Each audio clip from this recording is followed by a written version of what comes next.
Protectorate Productions Comedy Showcase. Well, jump into the adventure with me, because here we go. Bells in the Bat Free, John Bell's show, can be found at thebatfree.com, on the Mutual Audio Network, and finer podcast sites. Coming this summer, or maybe this Christmas, the greatest Star Wars origin story.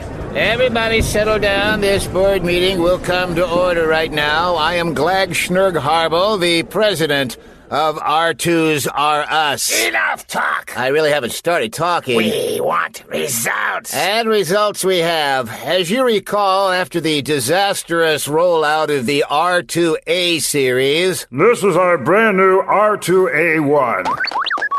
Come on out and say hello, little fella. Yes, we remember. Our stock dropped 99.9% that day. Yes. And then we came out with the R2B series. Welcome, if you will, the R2B1.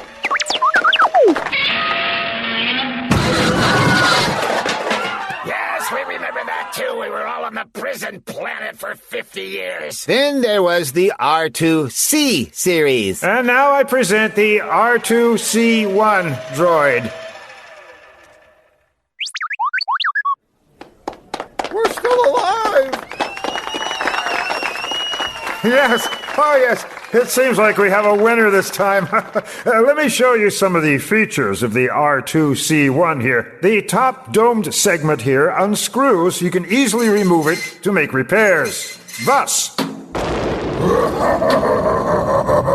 By opening the top of this droid, you have opened a wormhole between my planet and yours. Now my army can swarm your planet and take it over!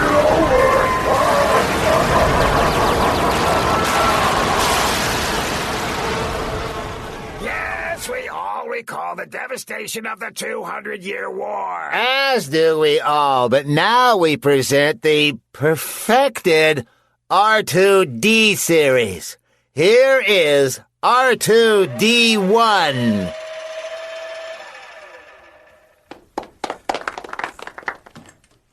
Ta-da!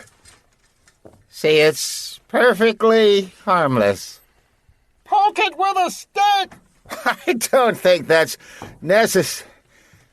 Okay. That's okay. That's a normal reaction. It's okay. It's not destroying anything. We have a winner! Okay. You all have the specs in front of you. Before we begin mass production of this R2D1, does anybody have any suggestions? Yes, I do. I think it's missing something very important. Oh, geez, Louise, you always have to add something. I think it should fly. Well, not all the time, but just in case of emergencies. I think it needs rocket boosters. Rocket boosters? Yes, I won't approve the design until it has rocket boosters. Well, I suppose we could add some retractable rocket boosters, but there's not enough room for a lot of fuel, so he would only be able to use these rocket boosters once or twice and then never use them again, as if they were never there to begin with. Yeah, that sounds convenient. Yes, I'd agree to that. And so, the R2-D2 droid was put into production. Its versatility made it very popular around the galaxy. Open your front port, R2. And I put in the ice, and the berries, and... smoothies for everybody! Hooray! Oh dear, there's crumbs all over the floor. R2-D2!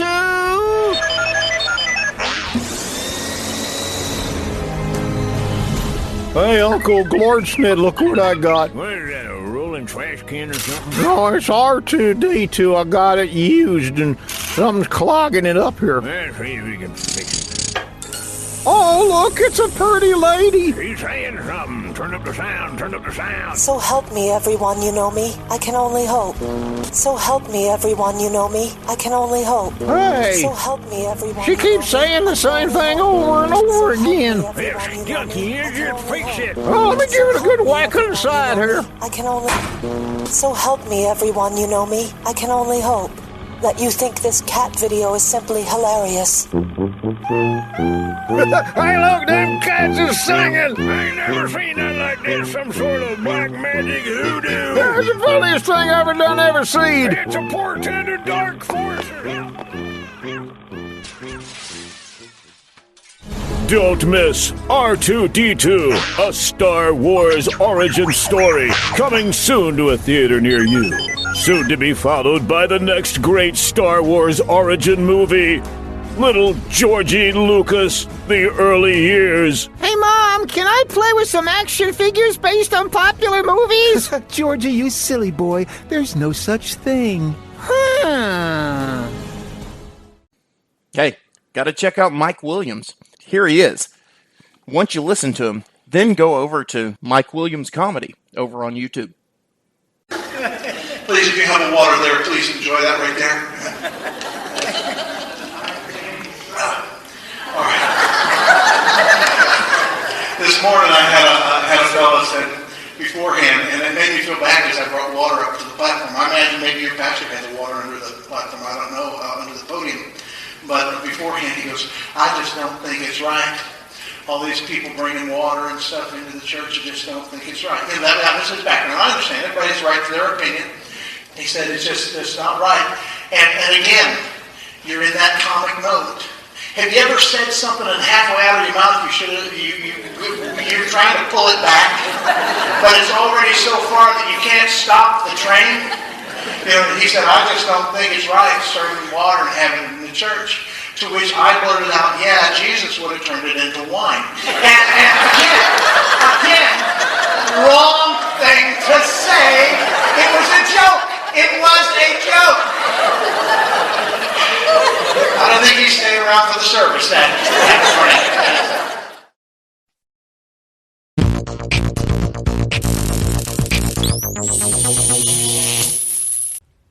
We live in a world whose primary concern is feeling good. Even some Christians think all you need to do is name and claim your rescue from strife. Yes, Jesus healed lepers. And yes, he rose Lazarus from the dead. But don't forget that Jesus let Lazarus die before acting, so God's glory would be shown. God will take care of his people, just not always in the ways we expect or desire in the present. Countering the culture in our quest for truth, this is Nathan Caldwell for Countershock. Check out all we have to offer at the Life Truth Network, life-truth.com.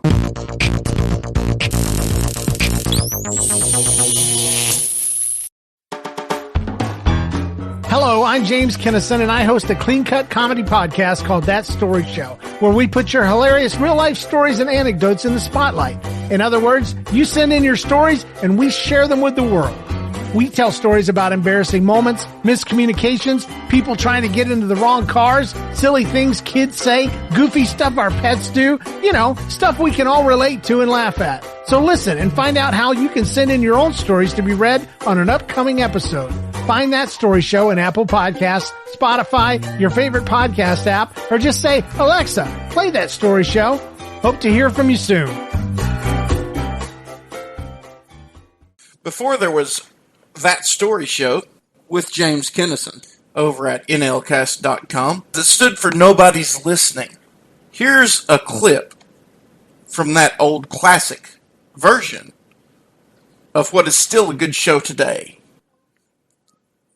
Several stories. We have tons of them. We figured we wanted to get one where both of us are involved. And tell you go ahead and start off, dude. I'll open it with, it's a cup, like for Christmas, me and Jonathan, we got a go-kart, a little red go-kart. Right, and you were living in we live in Old Town, Florida at the time. And so what year was it? When was it? This? Was 90. Because I didn't live with you guys. I was visiting. It was 95. Okay, because I was married. Yeah. And Jen was there. and Leanne was there. Amy was there. So everybody was there. There were 5 of us, by the way, 5 kids, and I was the oldest. David's James, the youngest. Leanne, Amy, Jonathan, David. I'm 33. David's what? 23. We're 10 years apart. Mom had 5 kids and 10 years. Anyway, so we got a red go-kart for Christmas. It was awesome because I had always wanted a go-kart my entire stinking life. We were too poor back then. I don't know how you swung it because y'all wasn't doing much better. No, we weren't. We were doing worse. But the thing is, like, before we got the go-kart, there were these videotapes, these elusive videotapes that we could not watch. And we were wondering why. Well, after we got the go-kart, drove around it a bit, and nothing real big happened yet. And we finally put the videotapes in. It was Leanne and Amy riding around an all-girl kart before we even got it. Mom's just so you got it for Christmas, but it was used. But they had already 10,000 miles on the wheels. I was like mad. So anyway, we're driving around, we're having a good time. Well, James came a couple days after Christmas. Oh man, in the go-kart, dude, I was in love. He wouldn't get off of it. He was ticking me off. Because he wouldn't get off our we go-kart. all took turns? No, you did like 15-minute turns. We would hear you run down to the river and back. And you're like, one more time. Okay, just to set the scene, they lived on 80 acres. Half of it was forest wetlands, like with cedar swamp. trees, like the swamp, like with alligators and boars. The other half was cleared. And Cleared, so, dude, big oak you could trees. ride, and it was flat as a board. It's Florida, and you could ride anywhere except for the gopher holes. That had live gophers in each one. We used to light smoke. Gopher turtles. We used to light the smoke things you get from like Walmart during July 4th and throw them down there. All right, PETA. And they come running out. Well, not running out. I was about to say, really slow. I'd pay to see a turtle run. Really slow wobbling. I'd be like Mom running after that chicken.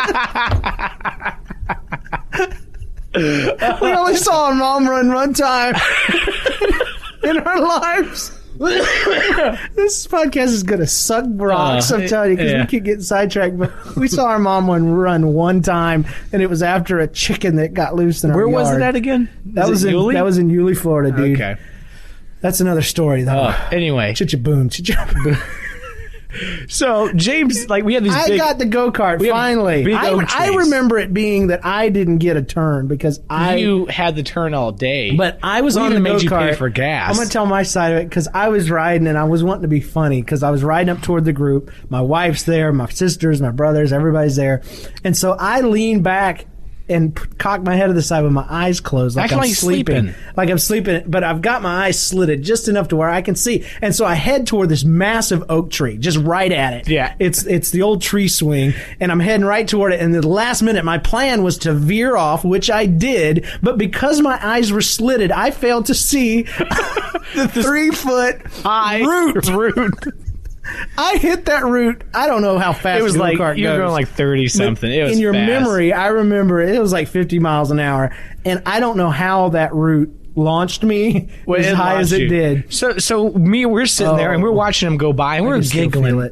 We're giggling like, oh, he's asleep. That's so cool. Why can't we be that cool? You were young. We were young, and they're like, oh my god, look, everything I did was great. He's heading towards the tree. Oh my god, this is so amazing. Oh my god, he hasn't opened his eyes yet. Oh, it's 2 feet away, and then you just see the front wheel jerk to the right, and he hits it like a ramp, and he's slowly spinning like the Matrix. I flew in the air. All I remember is looking down. It's like it slowed down. I look down and I see my entire family looking up at me. I feel like E.T. in the front of the basket, flying slowly, and everything's going good. I'm like, I'm going to land on all 4 feet. But then I start to rotate in midair. Oh, yeah. Because the top of the engine obviously is heavier than the wheels at the bottom. So it didn't finish rotating. Dude, it didn't quite finish. I landed almost completely upside down. It was. I hit the ground first, and then immediately the engine of this goofy go-kart pegged me right in the small of the back between the shoulder blades, and it was hot. Oh yeah, it was hurting. Well, the thing and is, my face was crushed up with stinger nettles. Is what I remember. After he flipped, he didn't move for like 10 seconds. See, that must be so why. As we're running, he didn't remember it. So we're running towards him. We're like, this is still so cool. And so we're running towards, like, this is something you only see on funny home videos or whatever. God. And so once we get there, it's just mad crazy because he just stays there. And we're like, should we kick it? Should we roll it off? I was just Maybe like, get it off, man, get it off. Maybe he's still playing. I couldn't move. And so he rolled it off him and burned his back with a muffler. I don't know how your back got back Dude, because the muffler was at the very, very back of the go-kart. No, it's like you got ejected at some point. But just flying through the air, that stupid ramp route.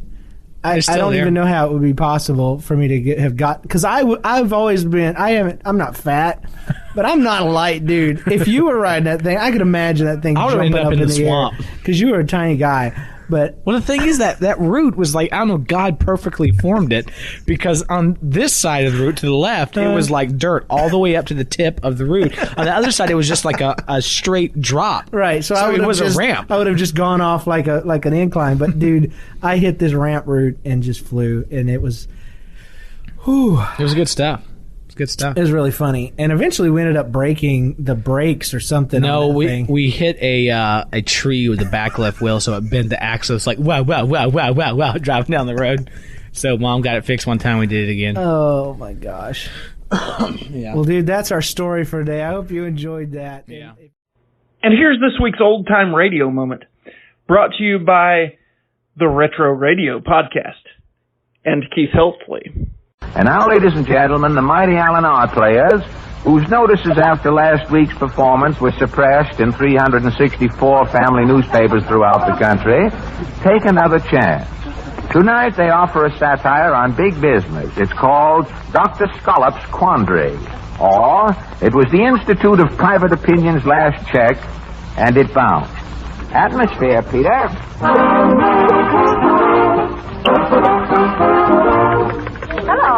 Hello. Is this Vanderbilt 122456? This is the Scollop Institute of Private Opinion, madam. We're taking a poll on women's fashions. What is your opinion of the buckle? Oh, you wouldn't. It looks like a sunken knapsack. Thank you. Oh, good morning, Miss Graff. Good morning, Dr. Scollop. Public pulse feeler number 1 is on the job, Miss Graff. Good.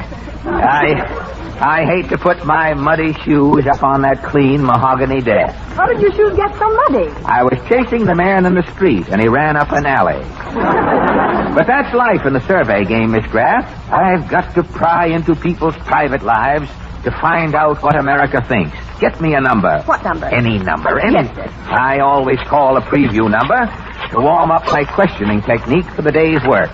Here's your party. Hello? Scollop Institute of Private Opinion calling. Hello? Would you mind telling me how many lumps you found in your oatmeal at breakfast this morning? I never... How many people read your newspaper over your shoulder as you came downtown in the subway this morning? I never... Do you think a woman's place is in the home? And if so, what kind of a home? I never answer questions. No? No, I ask them. Who are you? Professor Quiz. I drew a statistical blank, Miss Graff. I'll try another number. This telephone survey business is some profession. Not profession, Miss Graff. It's a calling. And what they're calling it is nobody's business. And business is booming, Miss Graff. You know that I have just landed the Puma cigarette account? Their slogan is, don't forget your change, forget your cigarette. Puma cigarette? Yes, Puma Cigarettes have just started a new radio program starring that comedian Bob O'Burl.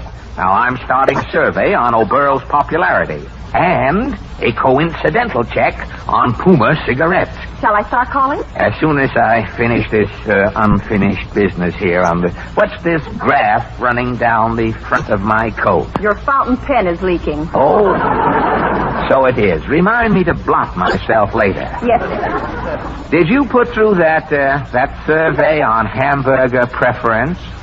With or without onions? Yes, I called 500 hamburger stands. And your final results were? 300 wrong numbers and 199 busy signals. That's 499. You did get one number. Yes, I spoke to a man who had just eaten 6 hamburgers with onions. What did he say? I couldn't write it down. It was a sound. Oh.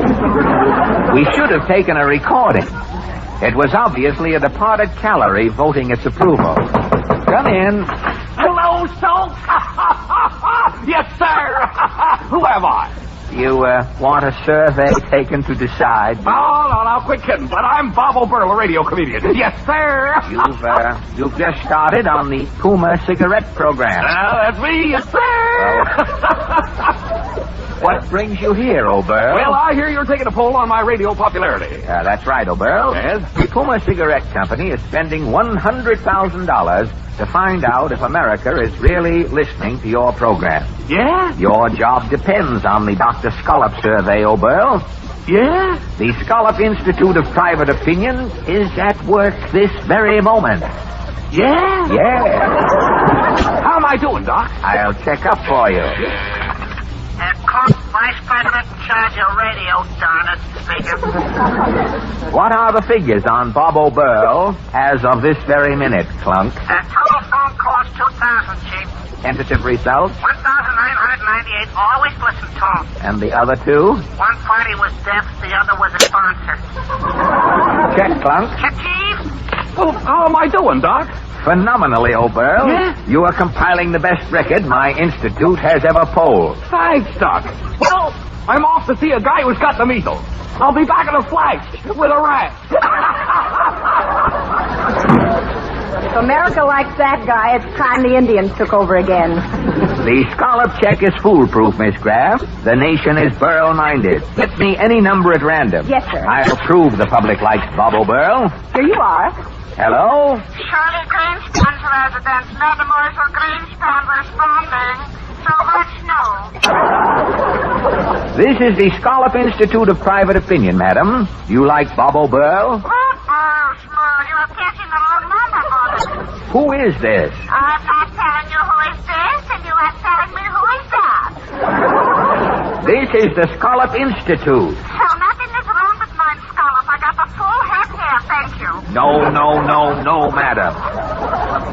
What do you think of Bob O'Burl? Again, River Boyle, cutting off the double talk body. But, madam... Getting off the line, Asher, or I am complaining to Fiorella. Now, listen, I am... My husband is coming. Calling me back in 5 minutes, darling.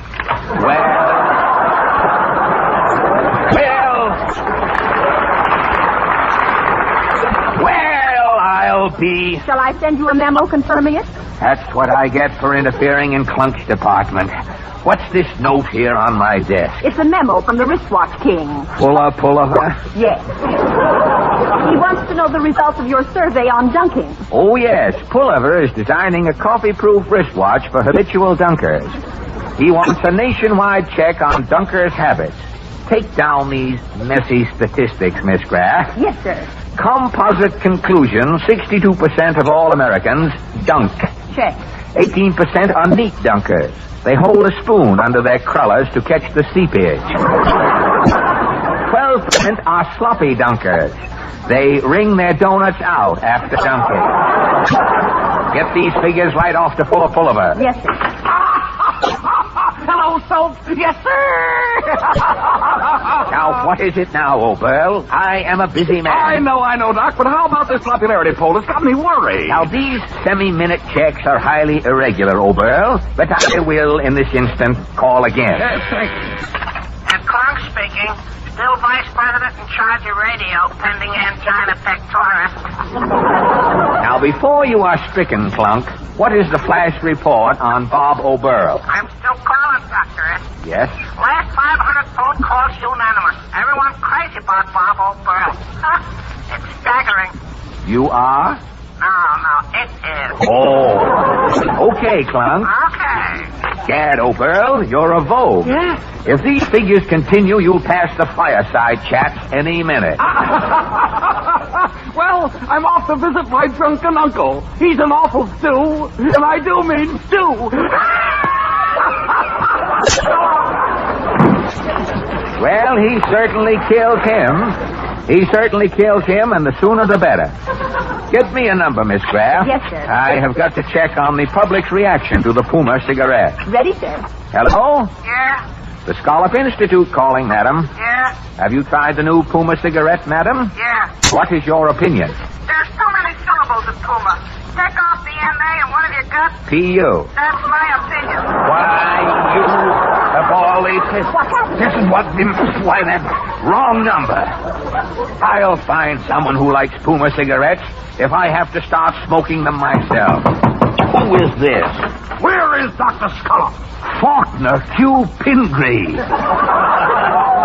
The president of Puma Cigarettes. Yes, Faulkner Q. Pingree. We were just talking. I'm going to do the talking now, Scullop. Yes, Faulkner Q. What are these phony reports you've been sending me about my radio program? It's the biggest thing on the air. Your comedian is... He's putrid.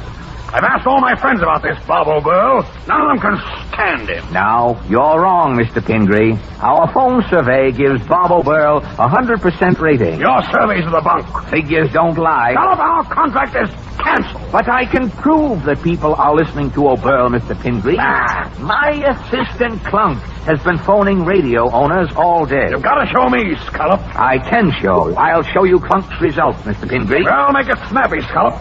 I've got a conference at Beaten Bat and Feetle Cat. Well, one of them is bound to wait for you. Clunk's office is down the hall, right through here. Right. This man Clunk, you know, does nothing but phone unsuspecting people hour upon hour. He is neurotic, but infallible. Here's his office here. What do you think of Bob O'Burl, mister? Oh, you're nuts about him? Okay. Well, Clunk, how goes your rendezvous with Desmo? Oh, hello, Chief. Gosh, this Bob O'Burl poll is a landslide. I just got 50 more favorable reports. Now, there you are, Mr. Pingree. That proves something. Yes, it proves there's something screwy going on around here, Scullop. That adjective, Mr. Pingree, is repulsive. Wait a minute. Look at that telephone wire near the bottom. Gosh, Chief, my phone wire's been cut. What's this? Another wire's hooked onto it. Somebody has tapped this line. That second wire leads next door, Scullop. What's in there? That's an empty office. I'll find out who's at the bottom of this survey sabotage. I'm going to look in that next office. Right. Yes, sir. I just adore Bob O'Burl. His jokes are simply precious. Yes, sir. O'Burl! What are you doing here? Why... hello, Mr. Pingree. What is this wiretapping skullduggery, O'Burl? I'll tell you what it is, Scullop. No. O'Burl knew that nobody listened to his program. No. He tapped your Scullop survey wires. He sat in here all day, disguising his voice, pretending to be the great American public. Oh, Is this true, O'Burl? Yes, Dr. Scullop. You caught me with my rating down. That is the last straw, Scullop. I'm through with you. I'm through with polls. I'm through with radio comedians. Fine. Well, this proves something you sponsors should have guessed long ago. What's that? Many a radio comedian who's on top of a pole should really be hung at half-mast.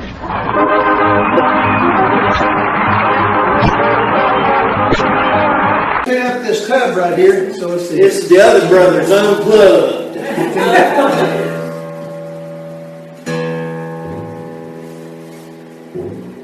Too high. All right. All right, there we go. Okay, here we go. Hey, wait a minute. You tuned me. I didn't tune you. Well, let's get it done. That sounds good to me. Hey, didn't that used to be our theme song? But we had to vote it. We had to. No. Yeah, it was. It still is. I'm pretty sure we voted that out. Well, no. Yeah, we voted, but we didn't vote it out. I could have sworn I voted against it. Well, you did. Uh-huh. But it passed 3-1. How's that? It's just two of us. Right. 3-1. Right. You voted no. Correct. To throw it out. Absolutely. I voted to keep it, me, myself, and I. That's 3-1. Well, as long as it's fair, it's all right. Okay. Have a good day, and remember, laughter, it's a really good medicine.